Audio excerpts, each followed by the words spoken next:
Namaste, I am Archana Raghuram. We have just completed our exploration of the Scie series of names, witnessing the Divine Mother's active, benevolent qualities and her role in manifesting auspiciousness. Now we reach a truly pivotal group of names in the Lalita Sahasranama, one that delves into the very core of Advaita Vedanta. The Lalita Sahasranamam uniquely presents Lalita Tripura Sundari as both Saguna Brahman, Brahman with attributes, and Nirguna Brahman, Brahman beyond attributes. Up until now, we have primarily seen the Saguna aspect of the goddess. Saguna means with qualities or with attributes. We have explored her embodied form, her mantra swarupam and her kundalini swarupam, all manifestations of Saguna Brahman. Worshipping Saguna Brahman allows us to connect with the divine through concrete forms, names and stories, fostering a deeper bond and facilitating spiritual progress. The next set of names describes the Nirguna aspect of Brahman.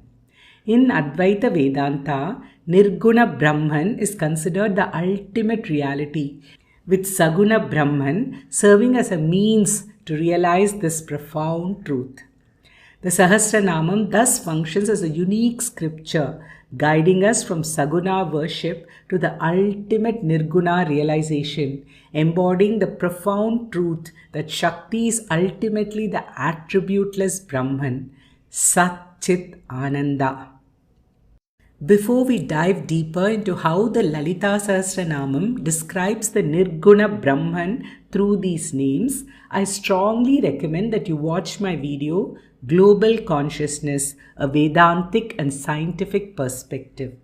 In that video, I have explored the meaning of an important verse from the Mundakopanishad.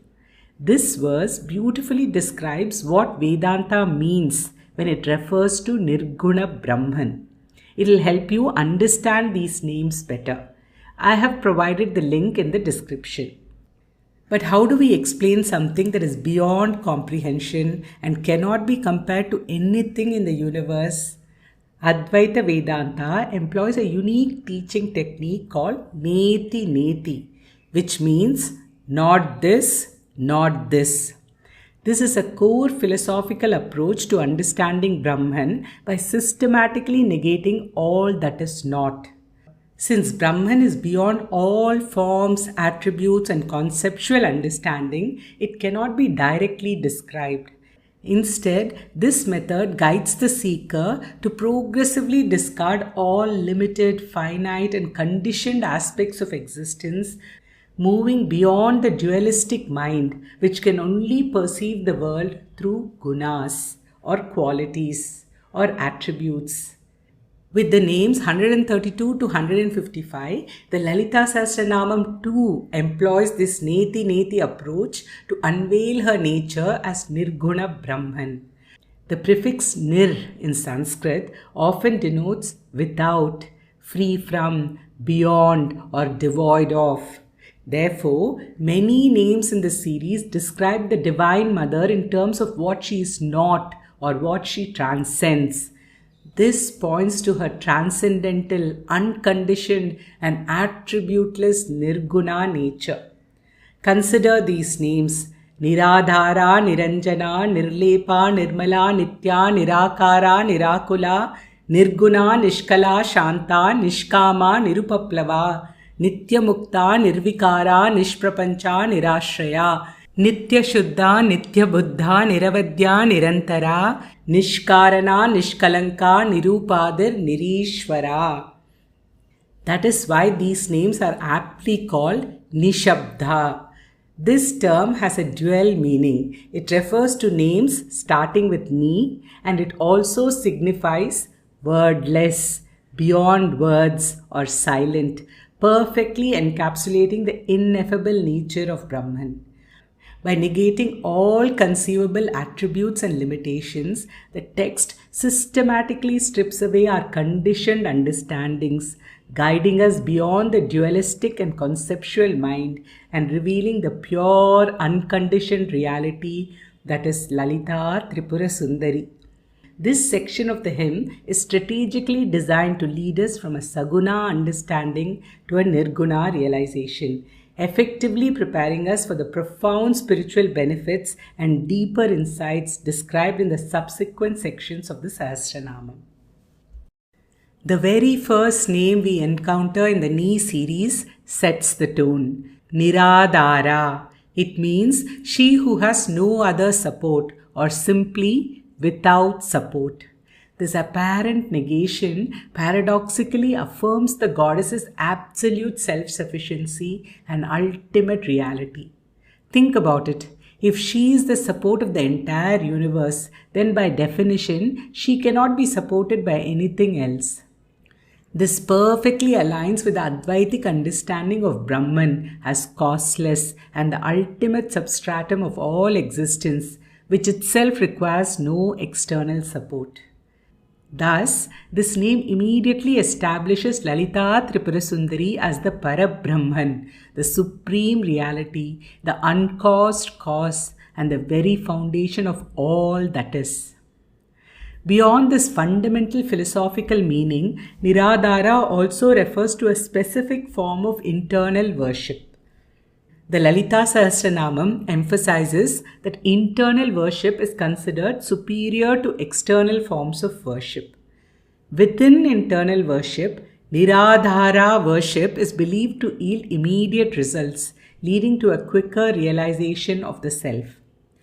To understand this, let's consider Sa-adhara worship, where you meditate on the goddess by visualizing her form or focusing on her mantra.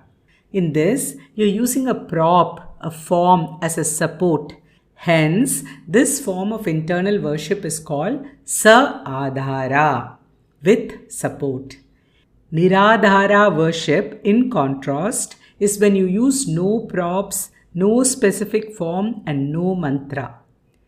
This highlights a meditative approach that transcends all mental constructs and forms. Because she is that very Atma Swarupam which is reached through this propless, formless Niradhara worship, she herself is called Niradhara. Following Niradhara, the unsupported support of the universe, we now move to the 133rd name in the Lalita Sahasranamam, Niranjana. Its literal meaning is she who is devoid of any blemishes or scars. More profoundly, the term signifies being free from the stain of ignorance. This name emphasizes the goddess's absolute purity and pristine nature. She is untouched by any imperfections, defilements, or the stain of avidya, ignorance, that characterizes our conditioned existence. Niranjana is once again an important concept in Advaita Vedanta. A question that often arises when we think of Brahman as the all-pervading cause of everything in the universe is, what about all the difficult or seemingly horrible things like death, destruction, greed, or cruelty? Are these not also part of Brahman? This is where Vedanta provides the answer. Brahman is asanga, untouched by the world. Although it pervades everything and everything is contained within it, Brahman itself is not sullied by anything. The closest analogy is that of space. Everything is contained in space, but space itself remains unchanged, unaffected, and untouched by what happens within it or by the things it contains. You can think of asangatvam as something akin to this quality of space. So, the Divine Mother as Niranjana is eternally pure, free from all impurities. She remains pristine amid all phenomena, embodying a perfection that transcends all worldly dualities. Following Niranjana, the untainted and pure, we now come to the 124th name in the Lalita Sahasranamam, Nirlepa, which means she who is free from all attachments. This name emphasizes the goddess's transcendent nature, signifying that she remains untouched by the dualities, actions, and interactions of the manifest world. While the previous name Niranjana stressed her freedom from the stain of ignorance, avidya, Nirlepa highlights her freedom from the bonds of karma and the attachments that characterize conditioned existence. This answers another question that arises about Brahman. If Brahman is the cause of the universe, isn't Brahman responsible for all the difficult or undesirable things that happen in the world? The concept of Nirlepa answers this by describing the Divine Mother as the detached observer, the pure consciousness that witnesses all creation, sustenance, and dissolution without being affected or stained by them. Krishna also says this in Bhagavad Gita, Namam limpati karmani, I am untouched by karma. The closest analogy to understand this is that of a dream. How does a dream world arise? It arises simply because you, the witness, are perceiving it. Whatever happens in your dream does not affect you in your waking state. If you win a lottery in your dream, you won't become a millionaire in reality. And if you commit a crime in your dream, you won't be held accountable for it upon waking. Just as no karma from your dream affects you, no karma from this world affects Brahman.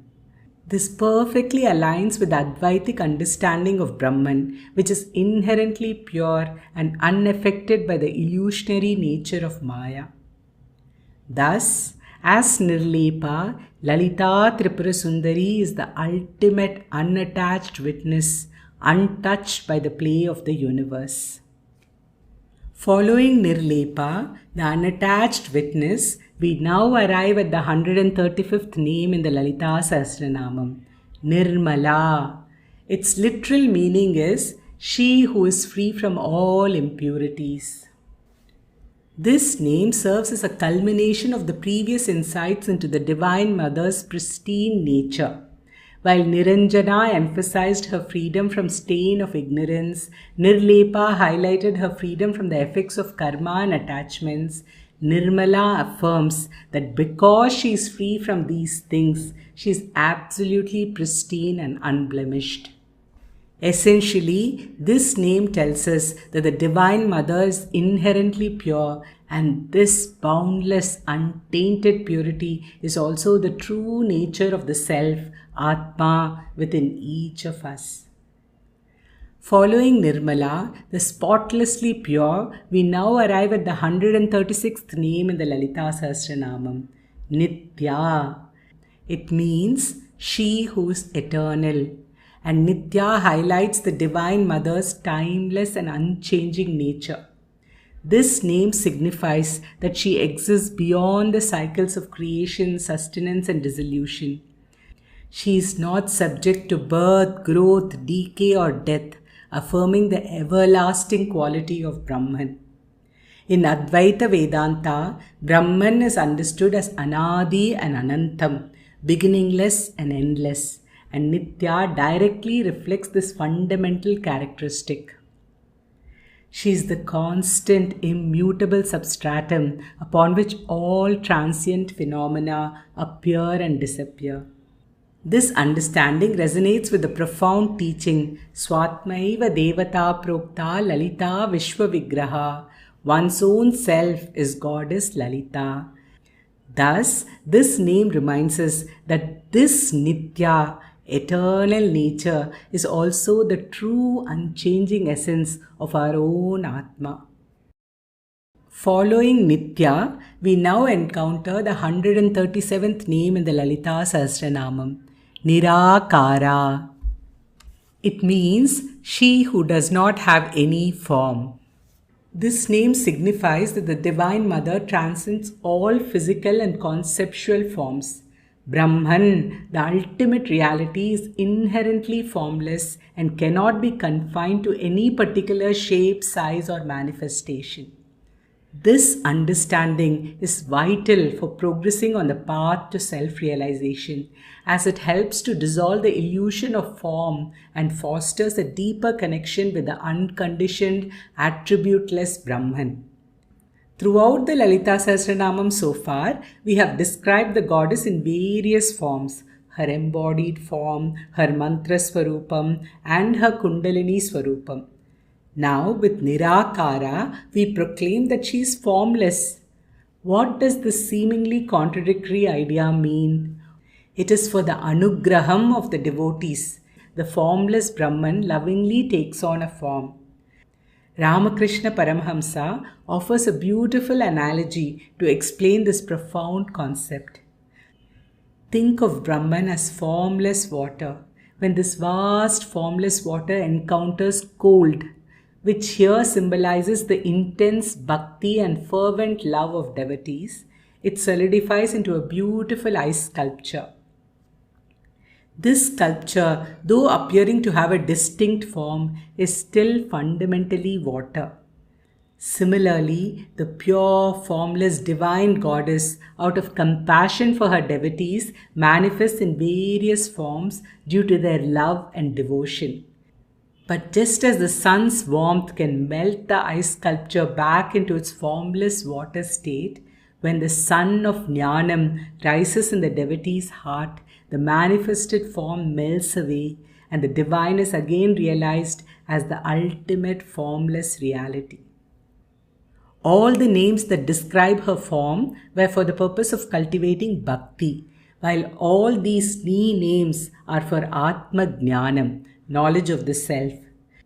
Both devotion and knowledge find a place in the Lalita Sahasranamam because the ultimate goal of both paths is one and the same, liberation or moksha.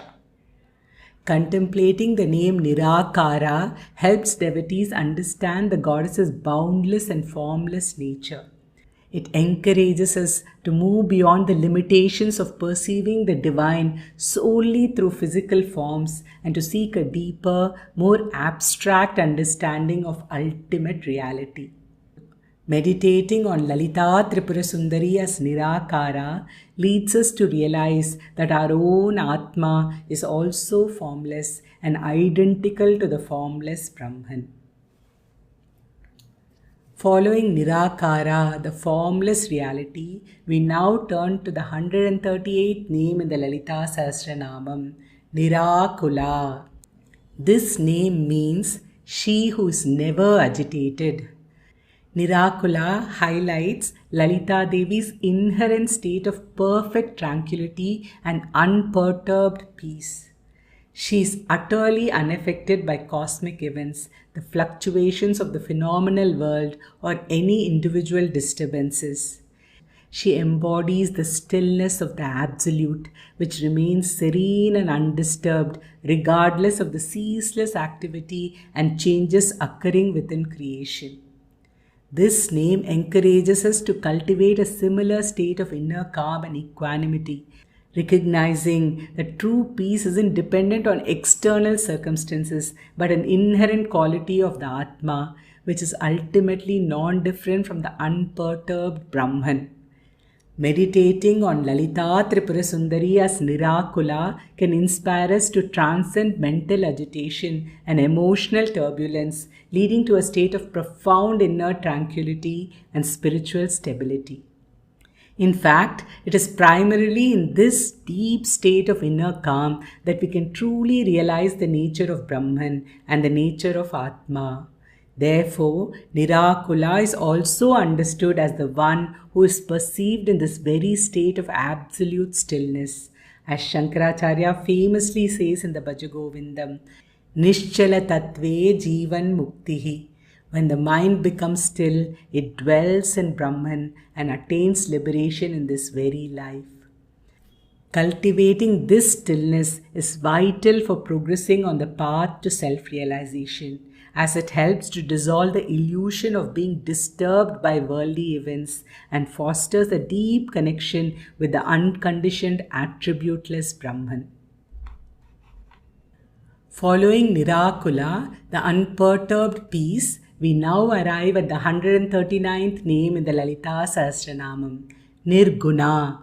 Its literal meaning is she who is beyond gunas or she who is free from all gunas. This is a profoundly significant term, often used when describing Brahman itself, as in Nirguna Brahman.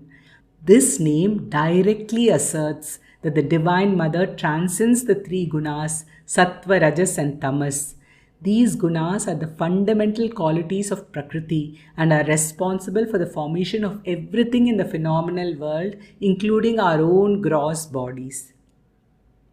By describing Lalita as Nirguna, the Lalita Sahasranama asserts her absolute transcendence over the material realm and all its inherent limitations. This implies that true understanding and realization of the divine necessitates moving beyond the conditioned existence governed by these gunas. Now, this begs the question, how do we grasp a concept like attributeless when our mind is constantly perceiving the world through gunas, shape, size, color, sound, and so forth? Let's try to understand this by using a simple analogy, that of a dream. When you are dreaming, everything in your dream, every person, object, color, and sound is a product of your own consciousness. Yet, you cannot point to any one thing in your dream and say, "This is my consciousness." Everything within your dream has attributes. The dream tree has a shape, the dream river has a color, the dream character has a voice. But the consciousness that gives rise to these objects and pervades the entire dreamscape itself does not have any of these attributes. It has no shape, no color, no size. So, how does that formless consciousness manifest or make itself known in the dream? It manifests as existence. Every object in your dream exists because of consciousness. The fundamental quality of consciousness, even in a dream, is pure existence. If you could strip away all the specific attributes of an object in your dream, its form, its color, its function, what would remain? Pure existence or Sat. This pure existence is Nirguna, free from all the specific attributes of the objects that arises from it and exist within it. The Divine Mother, in her ultimate unconditioned nature, is precisely this, unknown and unknowable through ordinary means, existing as pure existence, Sat, pure consciousness, Chit, and pure bliss, Ananda. Contemplating Nirguna helps us move beyond the conditioned to realize this ultimate unconditioned reality. And with this Nirguna, the Divine Mother beyond all qualities, we conclude this video. This fascinating journey into Nishabda, names that signify the wordless, continues in our next video. We'll uncover even more names that strip away limitations and reveal the ultimate reality of Lalita Tripura Sundari. If this exploration has resonated with you, please take a moment to like this video, share it with fellow seekers. Don't forget to hit the bell icon so you're notified the moment our next video is released. May the grace of the Goddess, the ultimate Nirguna Brahman, continue to guide you on your path of self-discovery and profound transformation. Om Shri Matre Namaha. Namaste.